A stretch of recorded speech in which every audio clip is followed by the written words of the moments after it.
Mwenyekiti wakati huo ni marehemu, lakini alikuwa rais wa Sudan, alikuwa anaitwa Jafar Nimei, naye alikuwa mwanajeshi kama afande Idi Amin, naye alikuwa afande Nimei. Sasa hao si afande, naye alipindua nchi. Sasa wakawa wanamuona Nyerere kama kichekesho, au sio? Wewe utuelewe sisi maafande. Kwa hiyo yule mwenyekiti wa Umoja wa Afrika akakataa kumkemea, lakini akaikemea Tanzania ndio inamchokoza. Ni kama mambo unayoona sasa hivi, Marekani imevamia Iran na walikuwa kwenye mazungumzo maskini mara mbili ndani ya miezi minane. Wako kwenye mazungumzo ya amani, wanawavamia. Wako kwenye mazungumzo ya amani, wanawavamia. Na safari walitaka wawavamie mpaka wapindue serikali. Kwa hiyo waliua viongozi wao, wale waliobakia, wale vijana sasa waliobakia. Sijui kama wao wataweza, kama uongozi wetu wote kuondoka. Hao nikiangalia kazi yao kupendeza tu. Lakini wameua uongozi na ile Iran imesimama wima, au sio? Na imeshindikana mpaka sasa hivi imeshindikana. Basi mimi wanaogopa sana kuongea sana, lakini ninapokaa pembeni Iran waliofanya wamenifurahisha. Naogopa sasa hivi kwa sababu Mama Samia amenipa kazi, sije kuonekana ndio msimamo wa Tanzania. Lakini Iran wamenifurahisha kwa sababu yameshindikana. Walioyataka yameshindikana. Kwa hiyo ilibidi tufanye hivyo. Sasa tulipoona umoja wetu wa Afrika hapa umekataa, Mwalimu Nyerere akaenda kuzungumza na Umoja wa Mataifa. Umoja wa Mataifa ukakataa kumkemea hiyo. Juzi, leo ni Alhamisi au Jumatano? Alhamisi. Juzi Jumatatu, Marekani au washirika wake wamepeleka hoja Baraza la Usalama la Umoja wa Mataifa kwamba Umoja wa Mataifa uikemee Iran. Balozi wa China amesimama amesema hilo haliwezekani. Hilo azimio hapa haliwezi kupita. Kwa sababu Iran walikuwa wanataka kufanya mazungumzo na nini? Mnawavamia. Wanataka kufanya mazungumzo na nini? Mnawavamia. Mnaua watu. Mnapiga mashule. Wana utaratibu wao wa Marekani na Israeli wanaita double tap. Wanakuja kwenye shule kama hii ya kwenu pale mnasoma, wanapiga mabomu pale. Wakishapiga mabomu kuna moto na vumbi, lakini kuna ndege moja inabaki, rubani mmoja anabaki achungulia. Sasa nini ambao mmekuwa vizuri, wakati tu tumesikia muungurumo hatujui imeanguka wapi. Wewe unajua pale nilipo niko salama. Tunapiga simu, jamani huku ndio tumeumia huku chuoni. Kwa hiyo gari ya zimamoto inakuja na ambulance zinakuja. Zikifika, yule rubani mmoja ambaye anasubiri pale anawaambia wenzake, oya wengine wamekuja kuwaokoa. Zile ndege zinarudi tena kupiga safari ya pili. Wanaita double tap. Ndio wanafanya hivyo Iran. Kwenda kuua sasa wale wa zimamoto na wale wa medics wa ambulance. Hivi hao ni watu gani? Kwa China imekataa Jumatatu. Jumatatu wakasema hilo azimio hatuwezi kupeleka litibio kura. Hatuwezi kuwa na dunia ambayo inaongozwa bila sheria za kimataifa. Kwa hiyo limeshindikana. Sasa ndio mambo kama hayo hayajaanza leo kwa nchi hizi kubwa za magharibi. Wameanza zamani na sisi kwetu walifanya hivyo. Sasa ndio Mwalimu Nyerere alipoita mkutano, sisi tulikuwepo vijana, mimi na wewe. Kwa hiyo tuwakumbushe hao wazee, au si kabisa.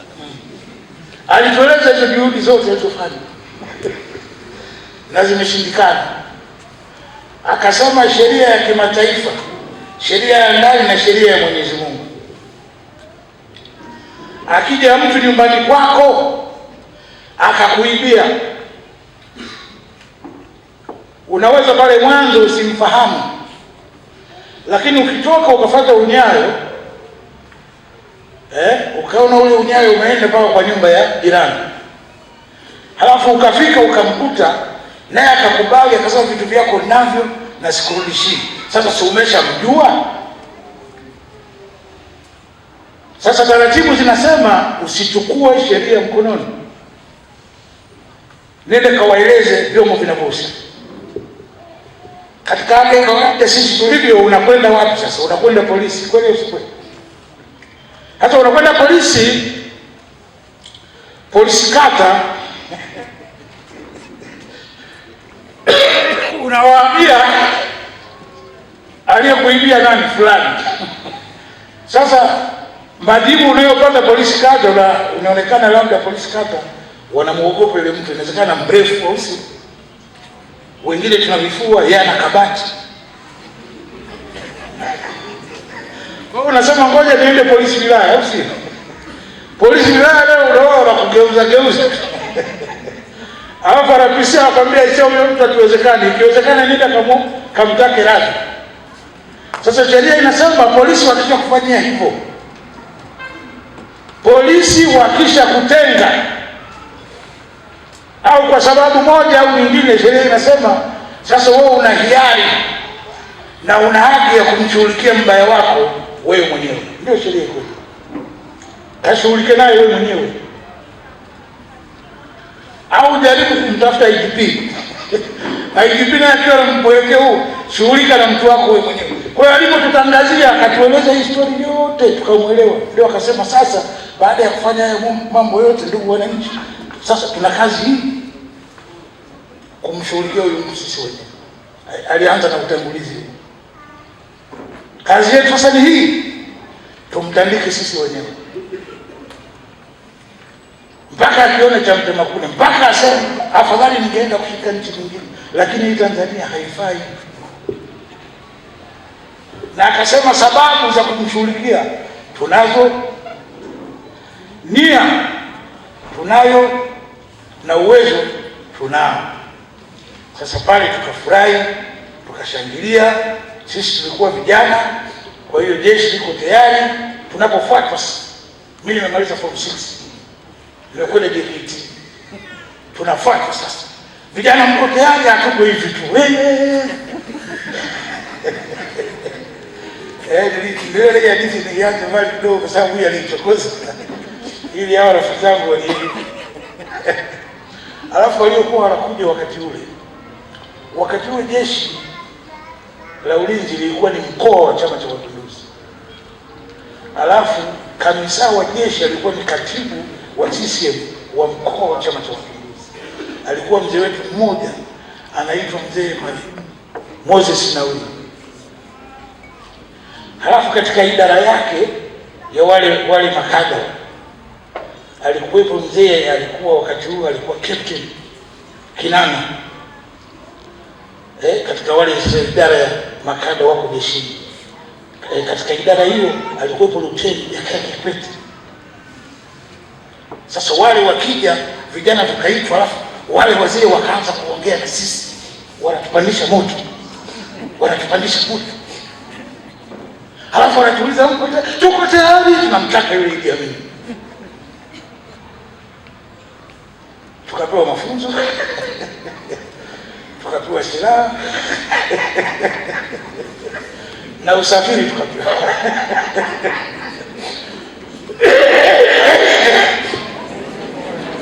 Alafu tukaenda kule tukaidiwa, kumbe hii ni vita. Pale walipokuwa wanatutia moyo, kumbe ndio walikuwa wanatutuma tuje huko.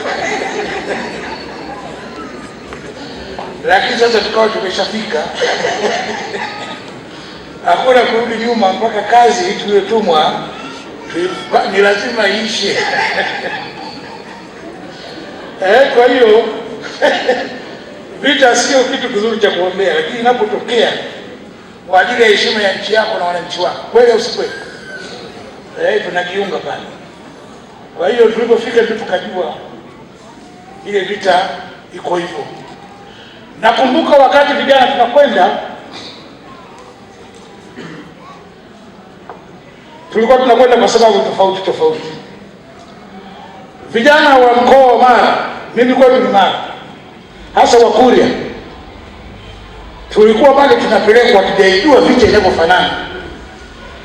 Tulikuwa tukiuliza, anasema bwana mimi nakwenda kule kurudisha ng'ombe. Hatujajua ikoje huko. Yeye anajua tu kwamba afande Amini aliiba ng'ombe. Alafu kuna vijana wengine wa Kiislamu walisema huyu alipoiba sukari, bei ya sukari imepanda sasa hivi, mwezi mtukufu bei itakuwa imepanda. Kwa hiyo nakwenda kurudisha ile sukari.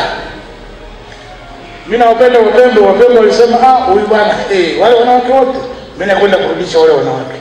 Vita hoye. Hamjambo Tumekea hapo kidogo kwa sababu rafiki yangu mwenyekiti wa bodi alinikumbusha.